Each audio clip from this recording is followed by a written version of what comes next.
So we have a very special guest that flew in just for a few hours to be with us today, Senator Omer Raines. I don't even know what to say about him. He has so many accomplishments. He's an American politician, lawyer, best-selling author, humanist, and eco-entrepreneur.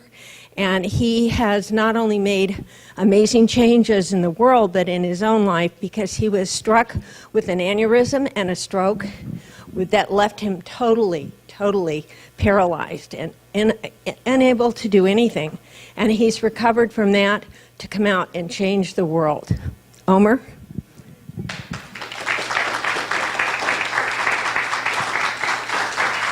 Let me get another mic. Okay.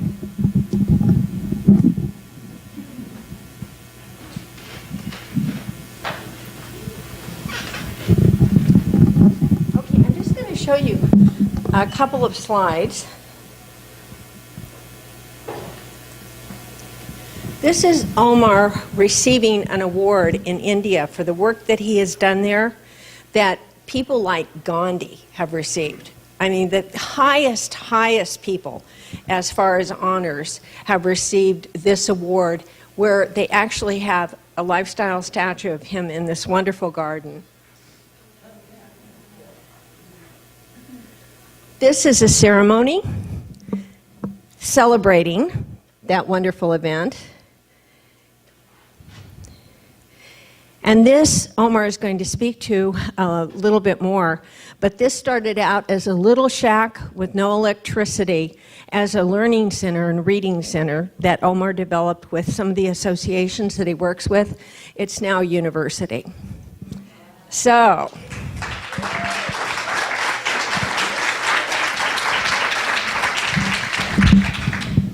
I don't even know where to start, Omer. Let me start by making an apology. Number one, I apologize for the fact that I do have to leave early. I came down specifically for this event, but I do have a international radio program that I host, and I've got to be back for that. Number two, for those of you who have asked, why are you carrying a coat in sunny, balmy Southern California? When I left today at my home at Lake Tahoe, 6,500 feet higher and 400 miles to the north, it was snowing. Third item and last item, and then I'm going to let her ask questions, whatever she wants to ask. I really want to compliment this lady, not because I'm here. I do it frequently, because as those of you who have published know, as those of you who would like to publish will find out, the publishing industry generally moves with glacial speed. Viki is probably the most professional, competent, and prompt person with whom I have personally dealt in the industry.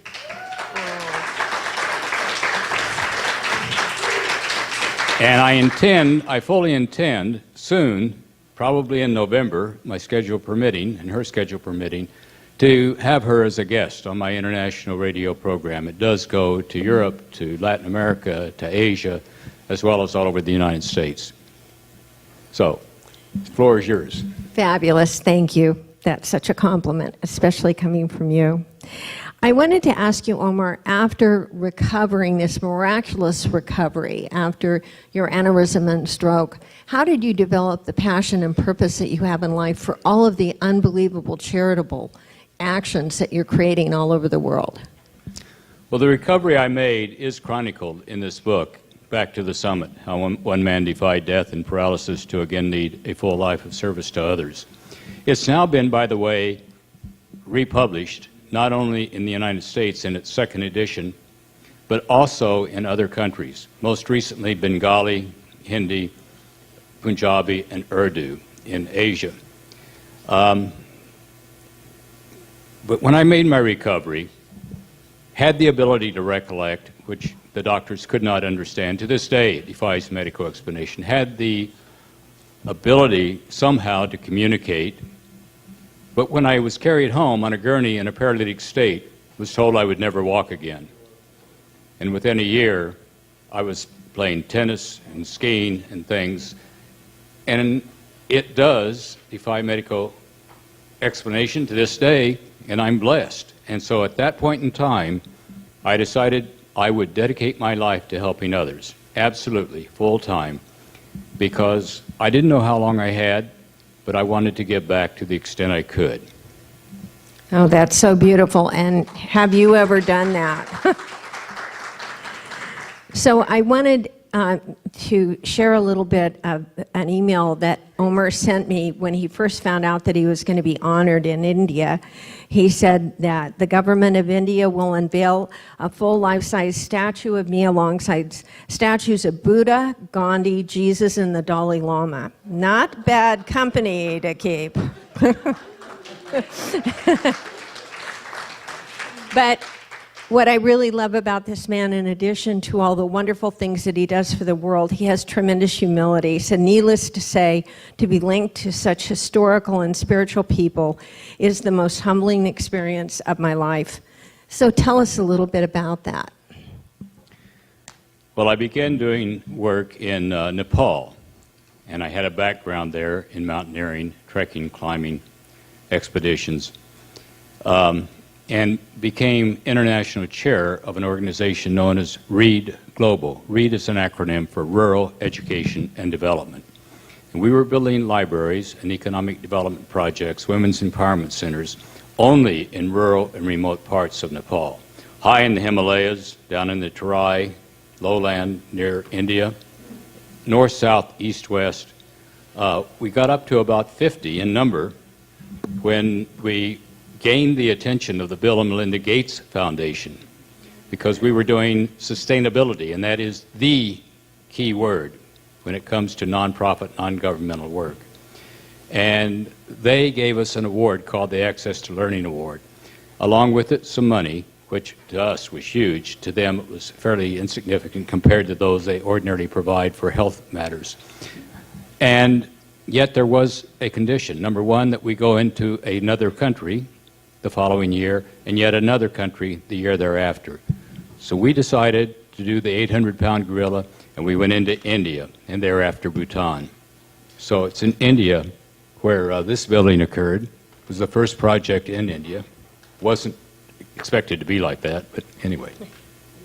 Yes, I said earlier, he was telling me earlier that this building started with no electricity and was just like a hut and a reading center for children and for adults as well, and now it is a university.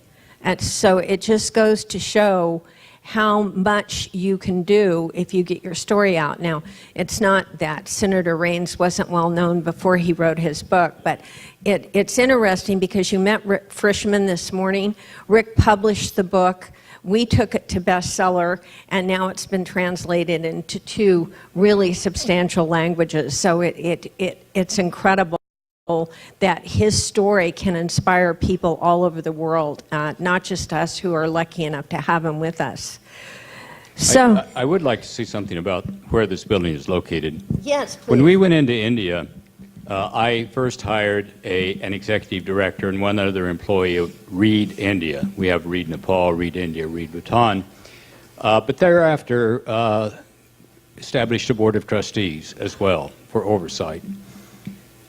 I thought we needed to do a demonstration project, probably in Rajasthan. The touristy route basically is from Delhi, the capital, over to Mumbai, the financial center, because it goes right by and through Agra, the Taj Mahal, Jaipur, the Amber Fort, where you ride in on decorated elephants. So if it was close to that, we'd have a lot of people come. The trustees, as well as the executive director, said, you really ought to go to the Sundarbans. Now, I had been traveling in India since 1992, and I said, the Sundarbans, that is over on the Bay of Bengal, south of what we know as Calcutta, now Kolkata. And I said, my God, those are crocodile-infested waters, the last sanctuary of ravenous Bengal tigers. There's no electricity, no running water, and they do have the largest mangrove forest in the world because there are over 1,000 islands in the Bay of Bengal.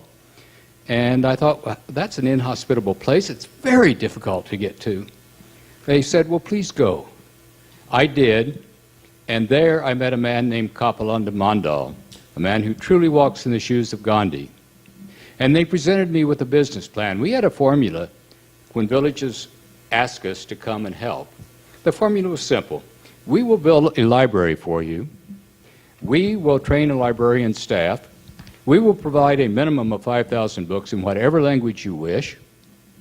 However, it's going to be incumbent upon you to come up with a sustainability project, because a year later, you can't ask us for more money, because that prevents us from going on to other villages.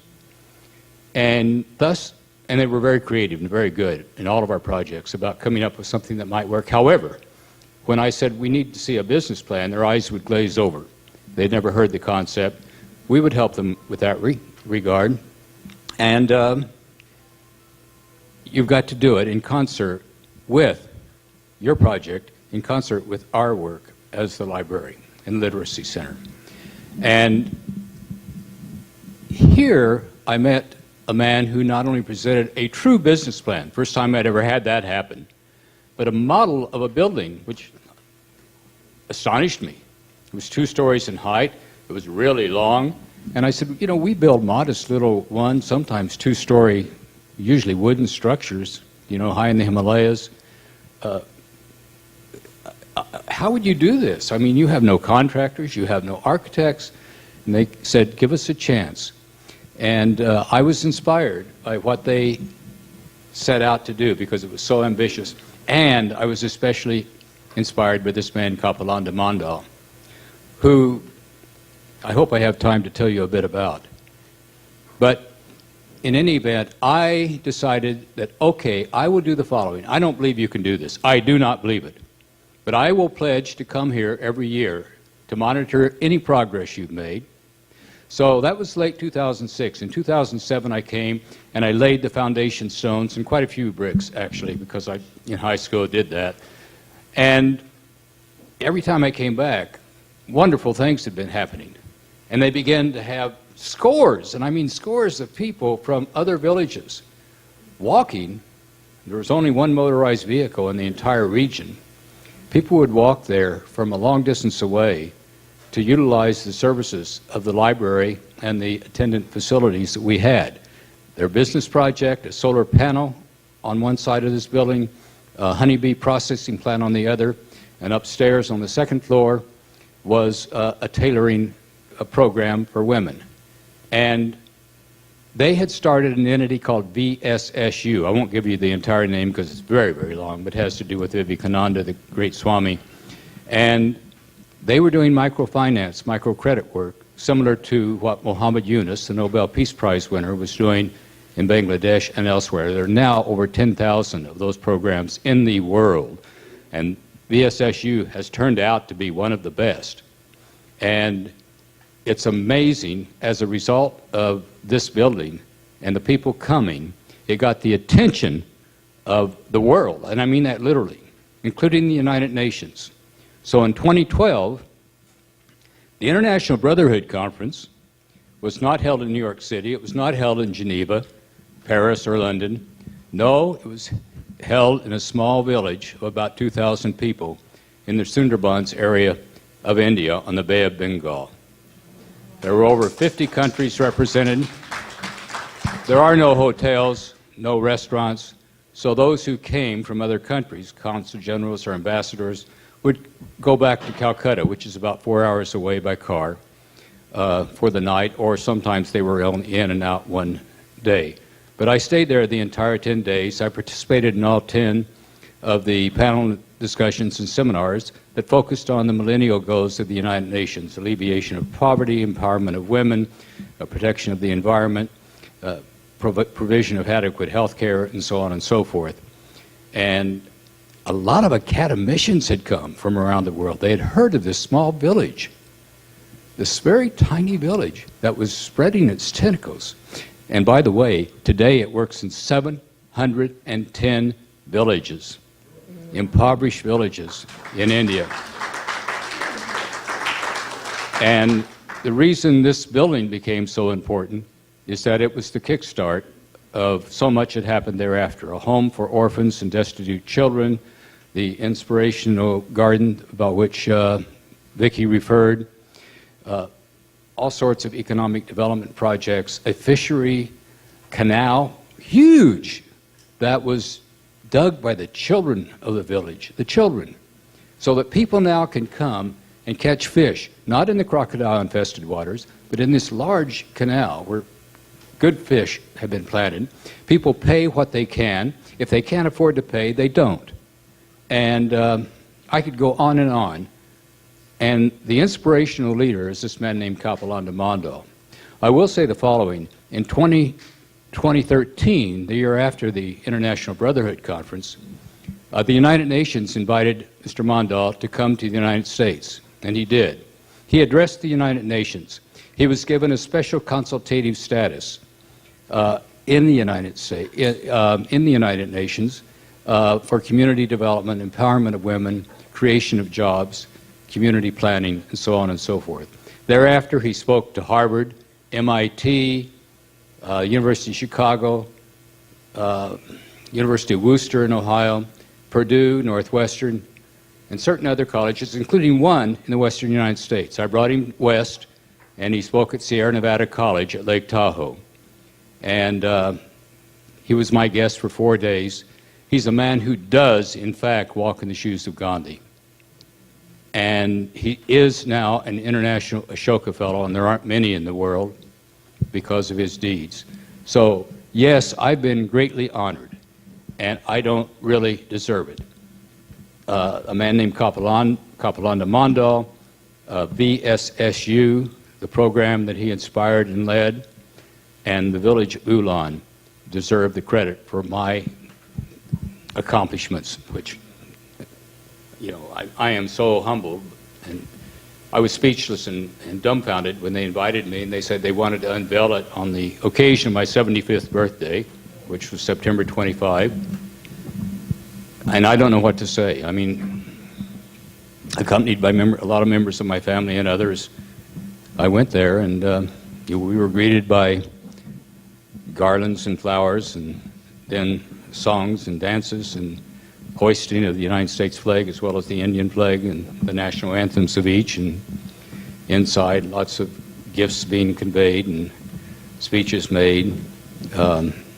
It was the unveiling of the statue. It was a very, very humbling experience, and I don't feel I deserve it.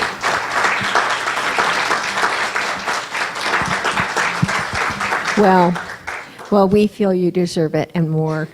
And we actually honored Omer with our Mindfulness Award for all of the work he's doing. This is just one example. He works not only with literacy projects, but orphan projects all over the world. He reaches out beyond what you can possibly imagine. He's sometimes a hard man to get a hold of because he's on the road helping people. And so I'd like to take this opportunity, Omer, if you don't mind presenting an award to a recipient that we have this year. I'd be as honored. A previous recipient. By the way, I met Tara as I came in today. What a lovely lady. Did she awaken everyone? She's something. And yes, I've been to Nigeria. I've been to 28 of the 51 nation states of Africa. And she's from next door in Cameroon. I've not been to Cameroon. But that was a wonderful experience. And I'm going to stay in touch with her. So Morgana Ray, come up.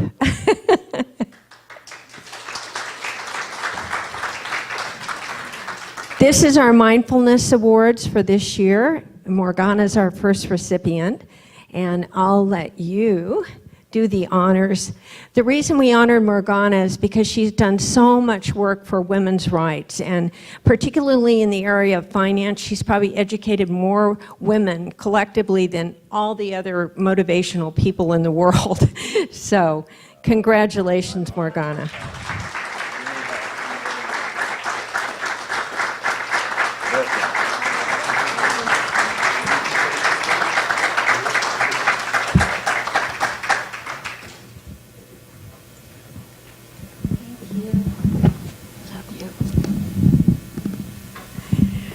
Okay.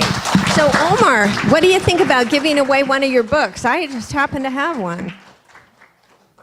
Forgive me, I didn't hear what you said. What do you think about giving away one of your books here? I'd be happy to. I've got one with me today. Okay, and I've got one too, so that makes okay. two. So, as I recall from last year, you got quite a thrust. I've already hit 2 people in the head, so you probably can't do any worse Mine than is I've more done. updated. Oh, no, you have the inner. Yeah, you've got it. Yeah, yeah. So would you like to do the honors and throw these out to 2 lucky recipients? Although I learned last year that I used to be a baseball player, but you can't throw these things if overhanded.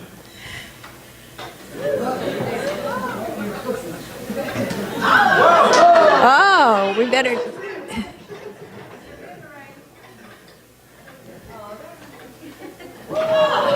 We have Butterfingers in this audience. Coming up, those that won.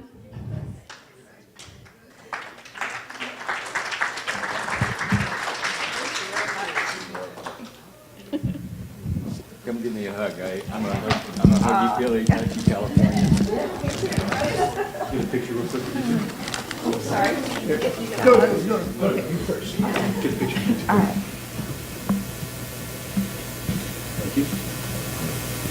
Thank you, Senator. Let's hug. Keep it up. Picture here. Oh, yes. Thank you.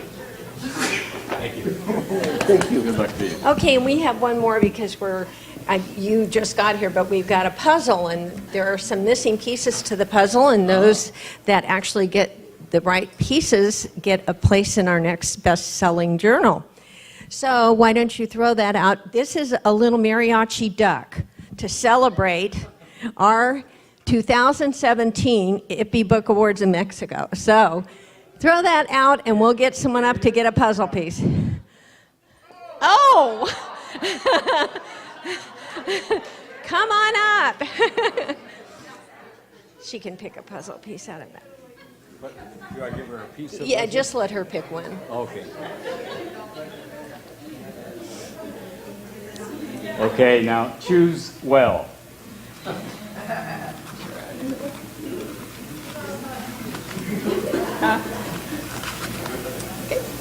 Thank you. Thank you.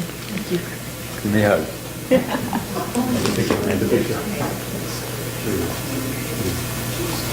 Thank you. And Omer, this is for you to thank you so much for making the trip down. We appreciate it so much. Hope to see you in Mexico next year. Oh, okay. You're going to be in Mexico next year. Yeah. Mexican Riviera. Which community? Barra Navidad? Oh, I love it. Yeah. Just north of Guadalajara, Yeah, exactly, on the Pacific coast. right on the coastline. All right. Thank you, Omer. Puerto Vallarta is close by. Yeah, you know it. I discovered it before it was built up. Yeah. Thank you so much, Homer. Bless you.